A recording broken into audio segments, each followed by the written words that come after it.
Who is the false prophet of the end times? The false prophet of the end times is described in Revelation 13 verse 11 to 15. He is also referred to as the second beast. Together with the Antichrist and Satan, who empowers both of them, the false prophet is the third party in the unholy trinity. The Apostle John describes this person and gives us clues to identifying him when he shows up. First, he comes out of the earth. This could mean he comes up from the pit of hell with all the demonic powers of hell at his command.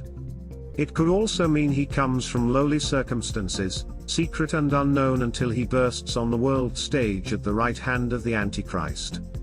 He is depicted as having horns like a lamb, while speaking like a dragon.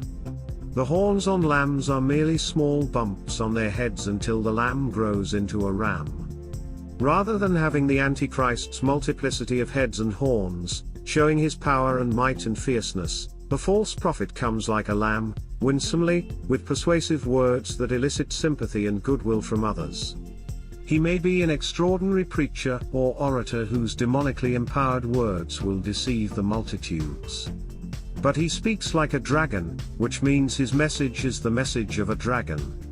Revelation 12 verse 9 identifies the dragon as the devil and Satan. Verse 12 gives us the false prophet's mission on earth, which is to force humanity to worship the Antichrist. He has all the authority of the Antichrist because, like him, the false prophet is empowered by Satan. It is not clear whether people are forced to worship the Antichrist or whether they are so enamored of these powerful beings that they fall for the deception and worship him willingly. The fact that the second beast uses miraculous signs and wonders, including fire from heaven, to establish the credibility of both of them would seem to indicate that people will fall before them in adoration of their power and message. Verse 14 goes on to say the deception will be so great that the people will set up an idol to the Antichrist, the image of the beast, and worship it. This is reminiscent of the huge golden image of Nebuchadnezzar before which all were to bow down and pay homage. Revelation 14 verse 9 to 11, however, describes the ghastly fate that awaits those who worship the image of the Antichrist. Those who survive the terrors of the tribulation to this point will be faced with two hard choices. Those who refuse to worship the image of the beast will be subject to death, Revelation 14:15, but those who do worship him will incur the wrath of God. The image will be extraordinary in that it will be able to speak.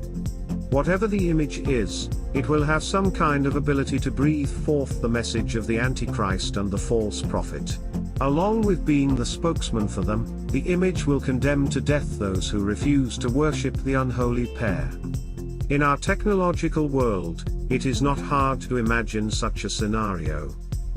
Whoever the false prophet turns out to be, the final world deception and the final apostasy will be great, and the whole world will be caught up in it. The deceivers and false teachers we see today are the forerunners of the Antichrist and the false prophet, and we must not be deceived by them. These false teachers abound, and they are moving us toward a final satanic kingdom. We must faithfully proclaim the saving gospel of Jesus Christ and rescue the souls of men and women from the coming disaster.